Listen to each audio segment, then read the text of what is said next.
So guys, let's make a shop tour. Everybody loves shop tours. Today is the 2nd of February 2025.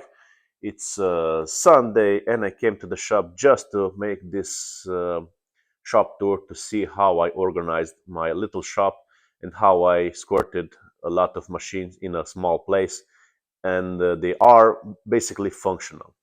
So the first machine when you came into the shop is the bandsaw, because you need to cut a piece of material off when you need to do something. So the logical thinking is first you need to cut off a piece. Some material racks. This press will be gone. Here I have just parts that I need to deliver or came back from heat treat, and I need to make the finishing stuff on them. For example, here I need to grind the interior bearing. This is just a table that will move uh, behind the corner, and that workbench will come here. Here is the small saw I use just for fabricating or for small parts, small material. There is my cat, then just came in. This is the Pinacho lathe, and here we go into the old shop basically. So let's look at each machine individually. Okay, the Pinacho lathe is a very nice machine with the Fagor controller. It is very easy to use for small batches or one-offs. I like this machine very much, and I like the Fagor controller for this kind of work. It is not a great controller for high production stuff, but I don't do high production stuff, so for me it's an excellent choice. Here is basically the work bench for this machine. Here is the vertical slaughter. It is a nice machine. I don't use it every day, but when you need it, you need it. Here I have my press. It's like a 50 tons press, but I need to reinforce it because it accumulates a lot of tension, and when the parts let go, then it just flies out because it bends a little bit on the top, and probably also the legs get a lot of tension. So this will need to be stiffened in a short period of time. Okay, so here is my Weiler E50 lathe. That is my largest lathe, but it's not working yet. I bought this machine with some problems. It has lost these parameters. Now we do a retrofit. Not I, because I don't know how to do this, but I have some friends that try to help me with this machine. We made some couple of test cuts with the new controller, but it's still work in progress. We need to make some couple of changes in the electrical cabinets. So slowly, we will make this machine running. The good thing about this machine, ways are in excellent shape, doesn't seem to have any wears, and I have big hopes to this machine that we will make it work perfectly.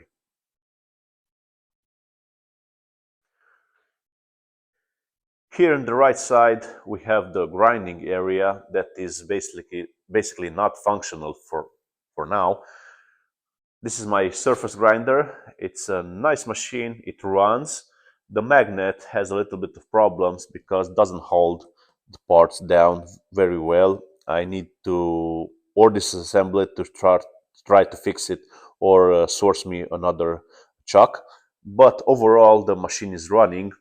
So I need just to take it off from the pellet, clean all the stuff around the machine, clean a little bit the machine, and put a DRO on it. And after that, we can use this machine all day long. It works. Okay. My biggest project in the shop right now is making this machine functional. It is basically functional, but I need to make some changes so that I can work on it more reliable. For example, I need to finish mounting the DRO It sticks a lot out because it's the only way how to put the digital scale on this travel on the machine. And here in the back will be the another scale. I bought a Mitutoyo DRO with 1 micron increments. This is the DRO. And this week, I hope that I will be able to make this machine running because I have shown you that I need to grind the interior on that rollers and some other parts. This is a Vomard 5S machine, a Swiss-made interior surface grinder. It do just interior grinding, doesn't do any other stuff. So here is my TOS cylindrical outside grinding machine. Between centers it has like 750 millimeters, but for the size it is a very compact machine. If you look up like 750 millimeters between centers machine, you get like 3 tons or 4 tons of machine, but this is not compact like 2-ton machine. I don't need a roughing grinding machine, just for finishing, just light duty, and I hope that this machine will suit my purposes. It needs some stuff in the electric cabinet. I probably will change all the stuff in the electrical cabinet. Some friends of mine had seen this machine running. I mean, by moving all the axes and starting up the spindle. It wasn't set up for test grinding. We made just they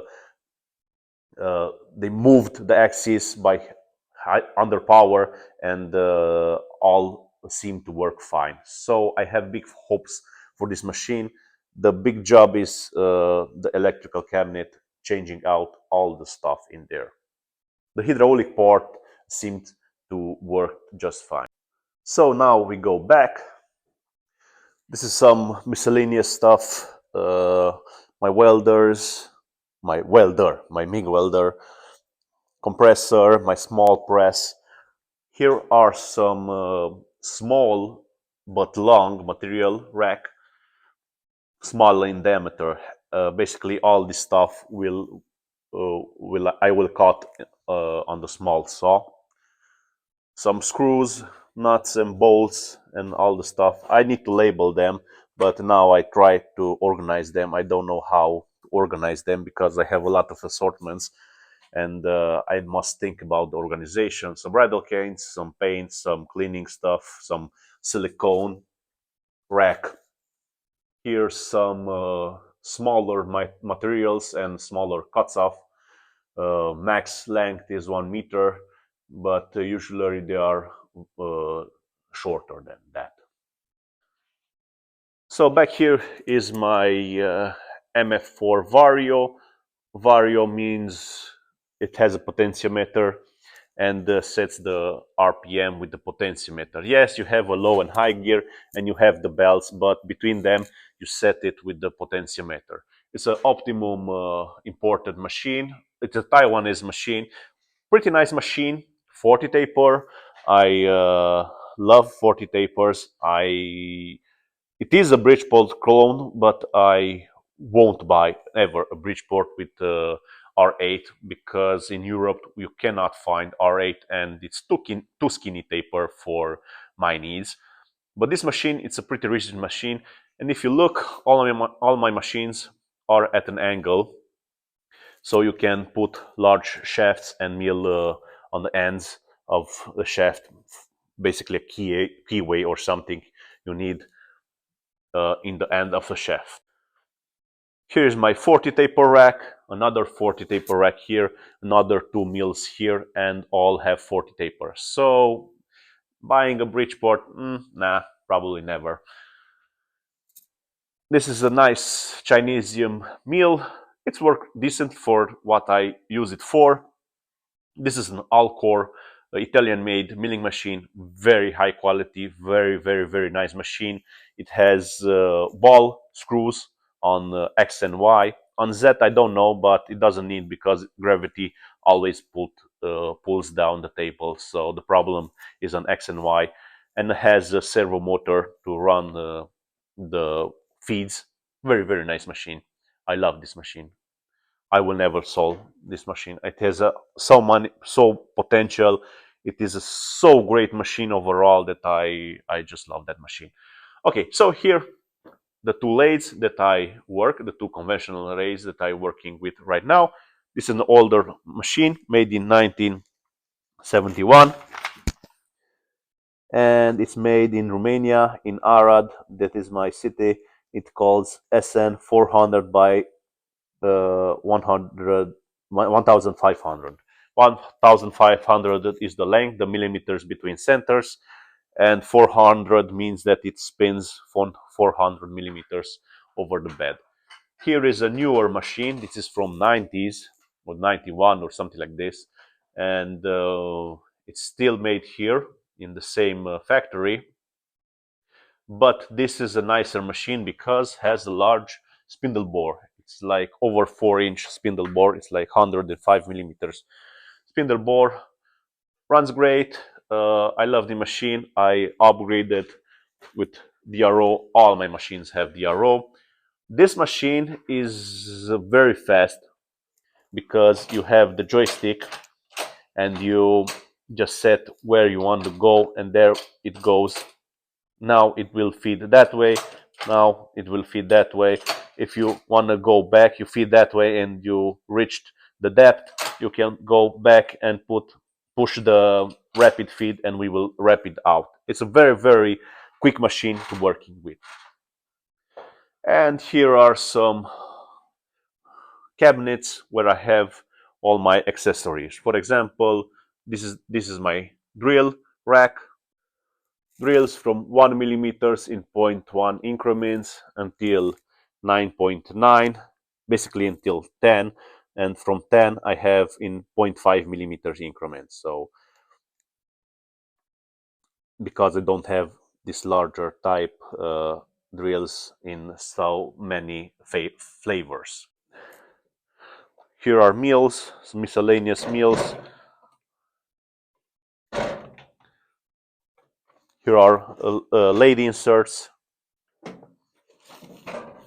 This is some miscellaneous, some lathe tools, lathe accessories. Here I have milling inserts. I have a lot of tooling.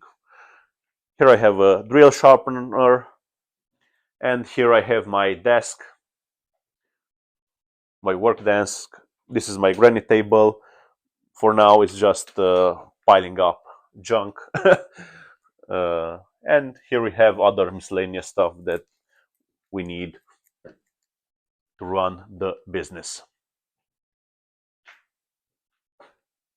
This is my tap organizer from M3, M4, M5, and until M27. But here I have M30, M32 taps, and this is a larger one, M42.